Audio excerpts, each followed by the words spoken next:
Gary. It's great to have you.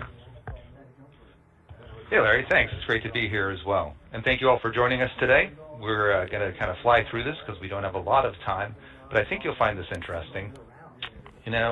Really, pretty much every business that sells anything has leads, and so that's what we're going to talk about today, like Larry was saying.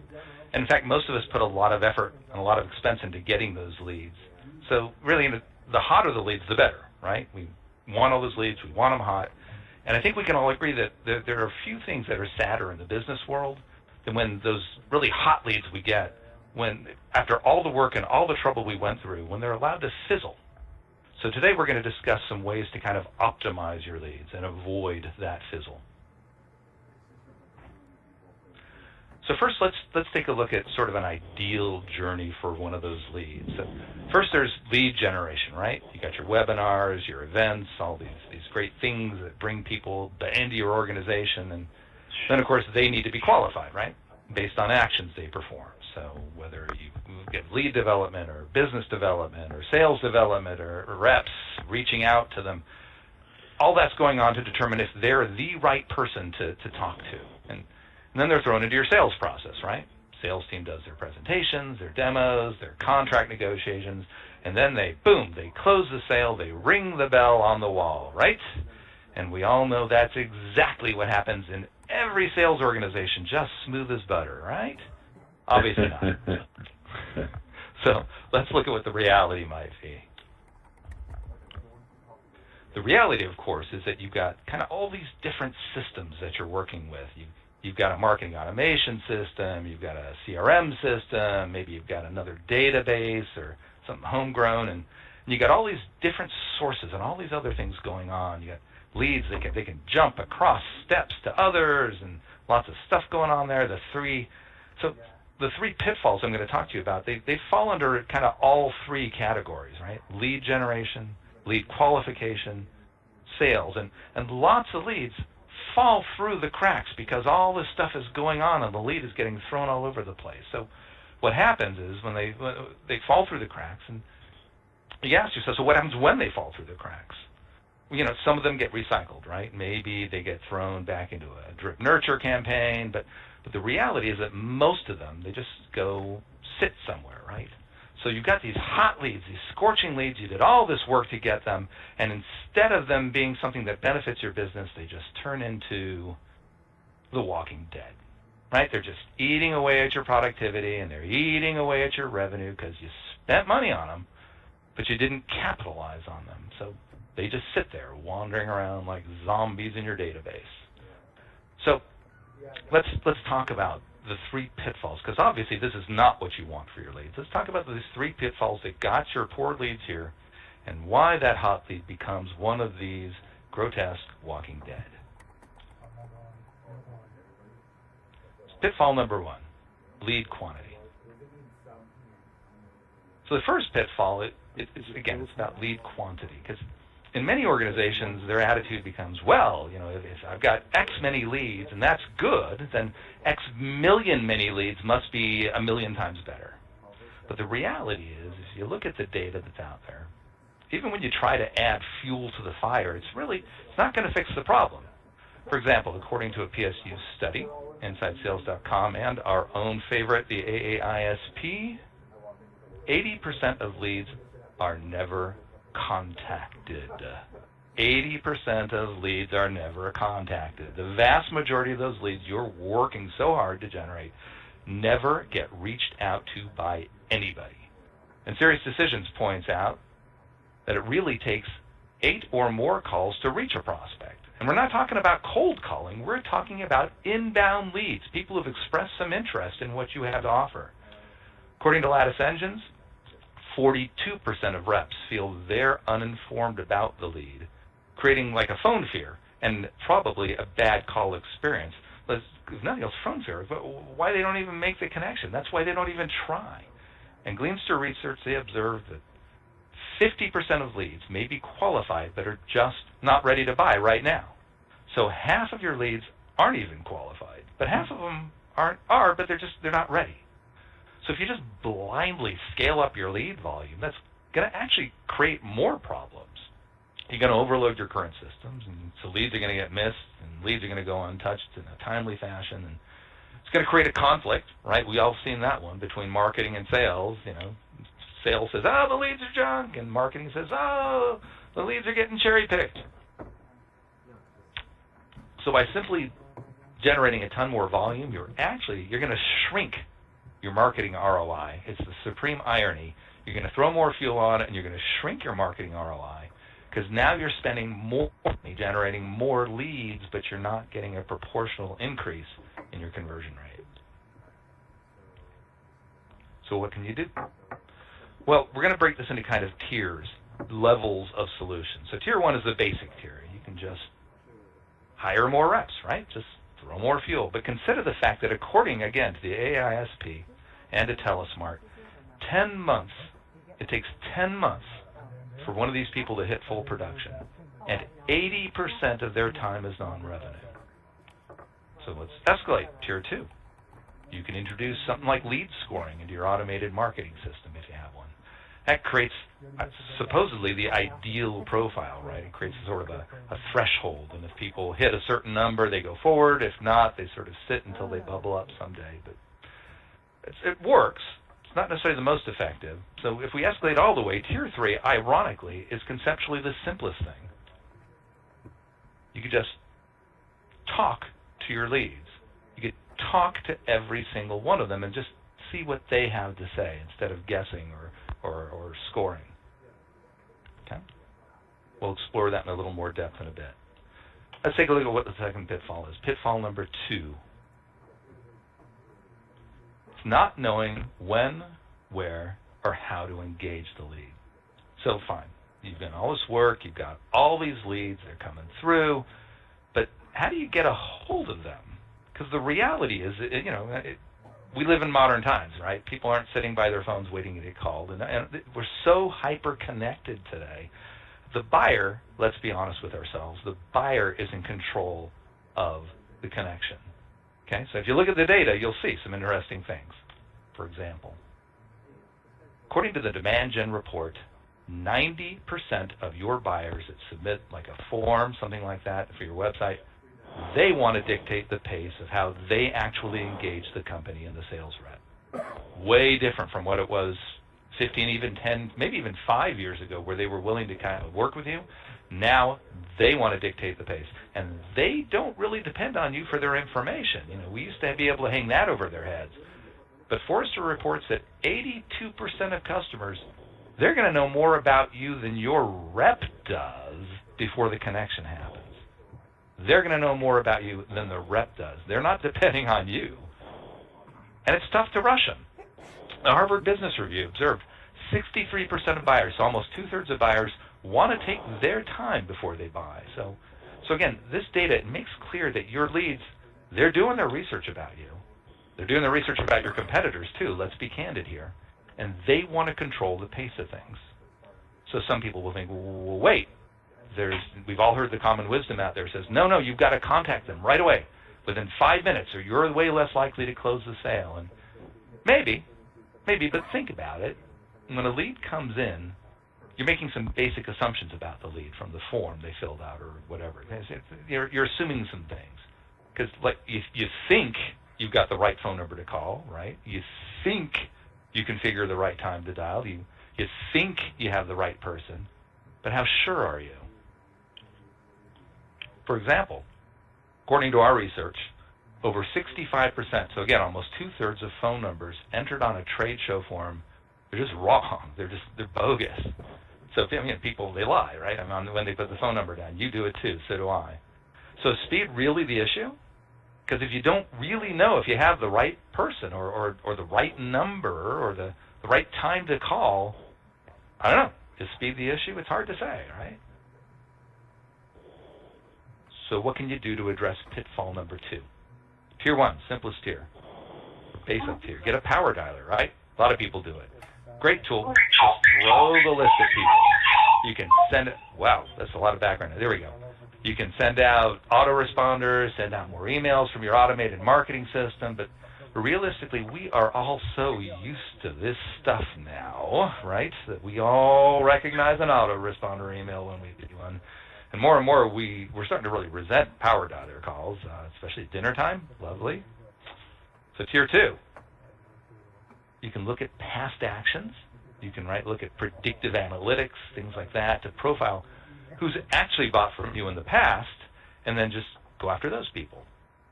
But there's a couple of drawbacks to that. One is you're going to overlook a lot of people who might have bought from you that don't meet the profile. And, also most people, they don't want to be seen as a number. They don't want to be part of some mass entity that's being, analyzed, want to be seen as individuals. So you could escalate to tier 3. And once again, it's kind of conceptually the simplest thing you can do. You just, again, ask every single lead. And you're going, Gary, well, I can't ask every single lead. Well, we'll talk about how to do that in a few minutes. But ask every single lead when and how they want to be contacted. You just follow what that 90% want to do. Ask them to tell you when they want to engage.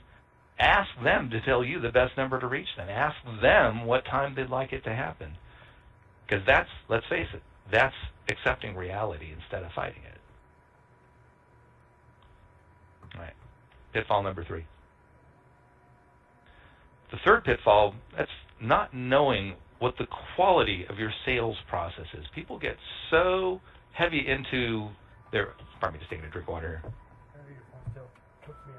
People get so heavy into the calls and the content and all that, and that's all important, but what's knitting it all together is your sales process. So the third pitfall is not knowing what the quality of that sales process is. And that is a big problem, because ultimately that's the ultimate determiner of your relationship with those leads. So what does the current research out there say about sales processes? Well, first, according to the Brevet Group, 89%, so that's pretty much all, of buyers believe your rep simply cannot help them. How sad is that? They actually believe that the rep is just there to take an order, doesn't know anything about their needs, certainly doesn't know more about the product or what's happening in the industry than the buyer does. 89% of buyers believe that, to the point where our own research suggests that 87% of buyers believe that the reps just aren't focused on their needs. It's kind of, again, sad. Also revealed that 73% of leads, so 3/4 of them, feel that businesses just don't care about them. So you've got these scorching leads, people who are huge opportunities for you, and they don't even think. Velocify noted that only 7% of reps make the effort to actually engage a lead the requisite number of times. So think about that. 93% of reps will give up after only a few attempts to engage the leads. So, I don't know, they might be right. Maybe you don't care, or maybe we don't care. So look at your own sales processes. Right? You may have a cadence of 3 emails and 3 phone calls, 10 emails and 2 phone calls, whatever it is. Is that cadence, is it really good enough for you to really engage your leads? And just as importantly, when your rep actually does engage a lead, does she or he really, really know what the lead needs? And these are critical questions, because what you don't know is actually costing you money. How often, do your reps fail to connect, especially after a lead signals that maybe they want to buy? How do you monitor the quality of a sales interaction? How do you know why your lead did or maybe didn't buy? Are you relying on your sales reps to find out? Are you relying on them to tell you?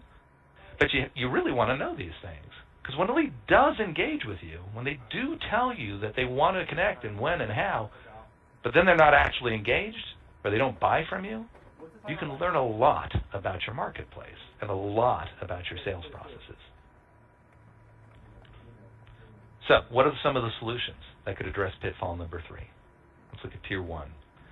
Tier 1, you could do a secret shopper.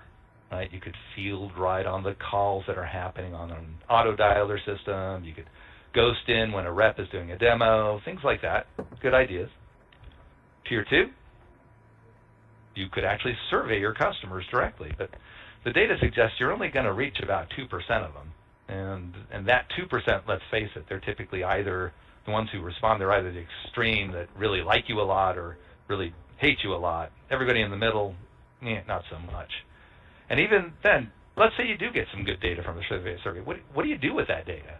Because the fact is, many organizations, they do a survey, but then, let's face it, the data just kind of goes nowhere, right? Then there's tier 3.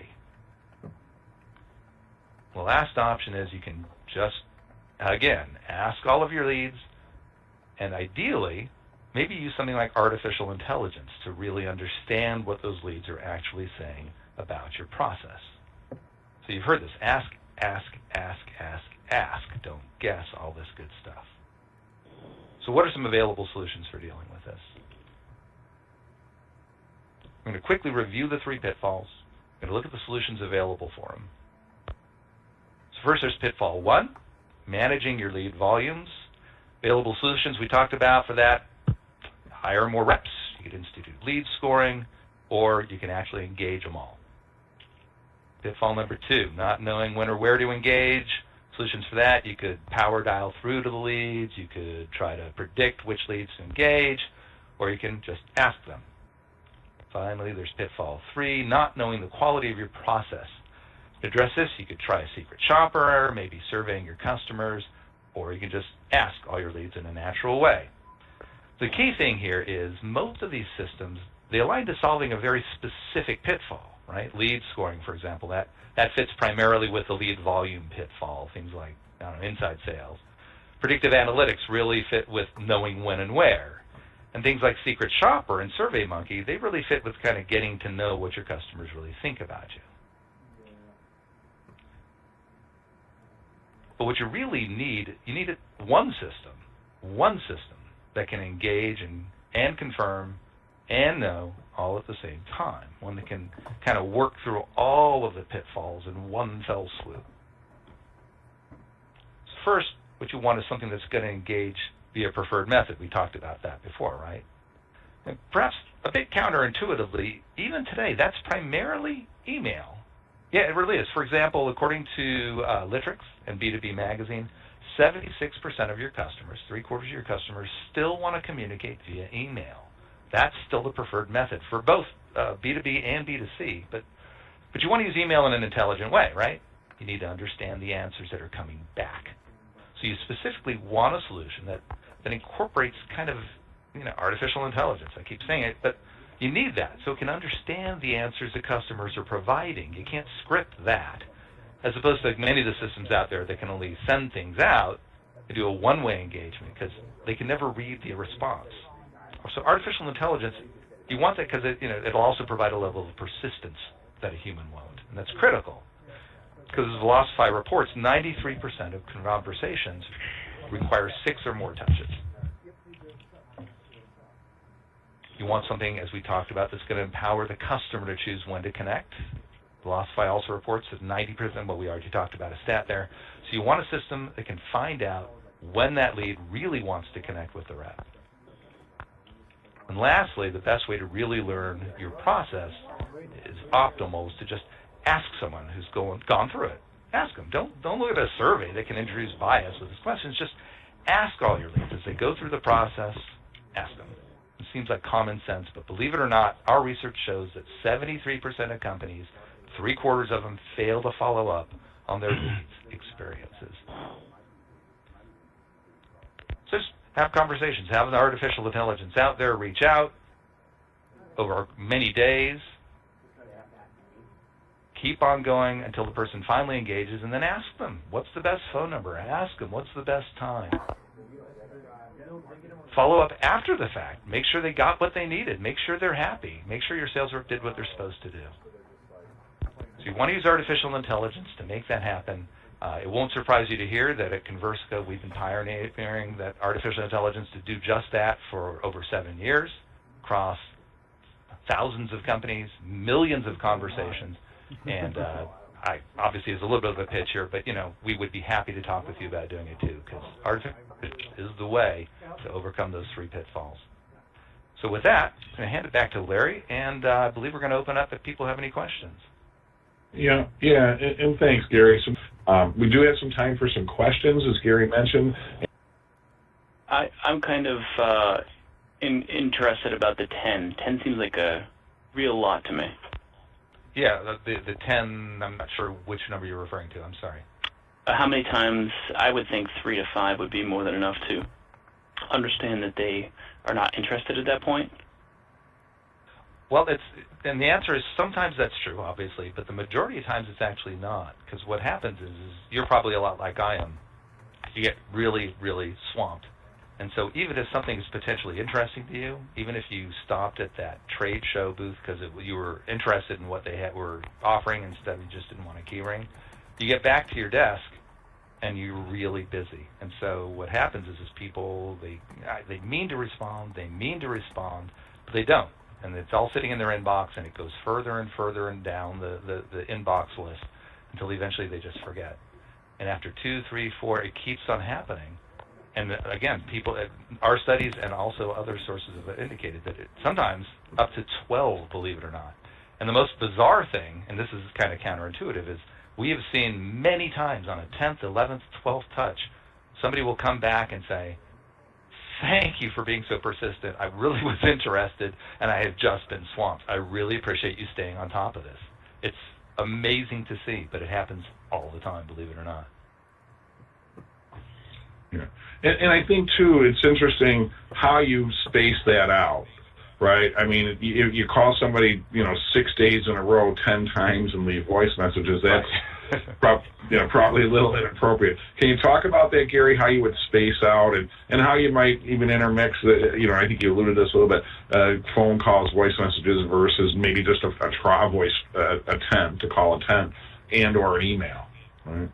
Yeah, definitely. So if you're going to be persistent, typically you're going to want to, as I said before, you're going to want to focus a little more on email because it lets people control things a little more.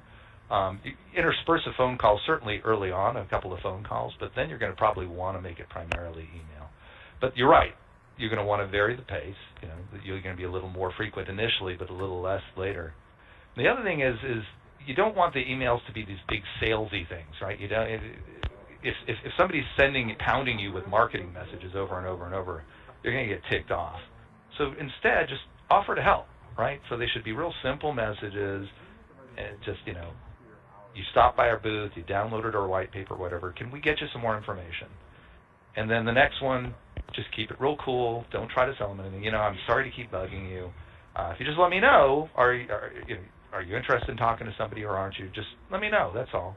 And if you keep them really low-key, really unthreatening and not markety, eventually our experience and our observation shows that the vast majority of people will eventually respond. And they might respond and say, no, thanks for being, for continuing the economy. I'm really not interested, which is fine because now you're not going to waste any time on them. You put them in a nurture campaign or something. But then they might also reply, thanks for being so consistent, persistent, appreciate it. But yeah, actually, I would like to talk to somebody, which is great also. What's worthless to you is not knowing. And so if you can just be real kind, real simple, real persistent, and drive them to a yes or no, now the lead is something useful to you. Yeah, wise words. And I think it is sometimes hard to think about that, but when you figure all the effort and time and money that went into generating that name, and then not to do the due diligence to kind of really, follow it through to the fruition, one way or another, determining non-interested too is obviously real important. It's a tough one. So good comment. Gary, any final comments you'd like to share before we conclude? Just no. I mean, any tools you can implement that are going to make your inside sales folks more effective and help them spend their time well and help them engage more leads. It's a good thing. So if anybody has any questions, get in touch. Happy to talk with you. And thanks, Larry, so much for having us here.